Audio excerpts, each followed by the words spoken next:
Después de ver al-Ándalus, vamos a repasar juntos los reinos cristianos. Cuando los musulmanes habían ocupado la mayor parte de la península ibérica, los cristianos que resistieron en el norte lucharon durante casi 800 años contra los musulmanes para conquistar su territorio. A este periodo se le conoce como Reconquista. Los cristianos habían formado 4 grandes reinos que se unieron y derrotaron a los musulmanes en la batalla de las Navas de Tolosa. Recordamos que 500 años antes los musulmanes habían derrotado a los visigodos en la batalla de Guadalete. El último reino musulmán que resistió en la península, el de Granada, fue finalmente conquistado por los reyes católicos. Los reyes cristianos necesitaban que las tierras que iban conquistando fueran ocupadas por personas que trabajasen en ellas y las defendiesen. Esta ocupación se conoce como repoblación. La sociedad de los reinos cristianos se dividía en grupos o estamentos. En primer lugar, tenemos al rey, el más poderoso.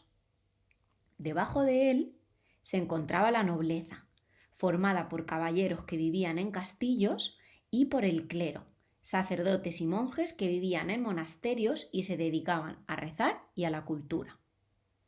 En esta época existían los vasallos, personas que trabajaban para el rey, le daban una parte de sus cosechas y le juraban fidelidad a cambio de protección.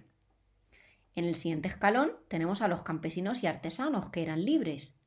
Y por último, había algunos esclavos, que no tenían ningún derecho y se ocupaban de los trabajos más duros. Por último, vamos a ver cómo era la vida en las ciudades cristianas. La mayor parte de la población era campesina y vivían en aldeas, en el campo. Más adelante, las ciudades crecieron gracias al desarrollo del comercio. La ciudad se dividía en barrios o burgos. La mayoría de sus habitantes eran artesanos y comerciantes y recibían el nombre de burgueses.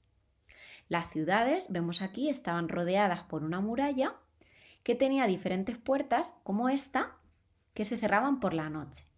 Los edificios más importantes eran la catedral o la iglesia principal, el ayuntamiento y los diferentes palacios. Además, era muy importante la plaza del mercado, donde los comerciantes y campesinos vendían sus productos y ocurrían los principales acontecimientos de la ciudad. 2 actividades fundamentales durante esta etapa fueron la artesanía y el comercio. Los artesanos trabajaban en talleres y aquellos que realizaban el mismo oficio se agrupaban en gremios, por ejemplo el gremio de los carpinteros o el gremio de los herreros. Los comerciantes intercambiaban sus productos en las plazas y a veces se reunían en ferias, y esta actividad hizo que las ciudades creciesen mucho. Espero haberos ayudado a repasar lo aprendido y que hayáis podido conocer con esta unidad un poquito más de la historia que nos precede.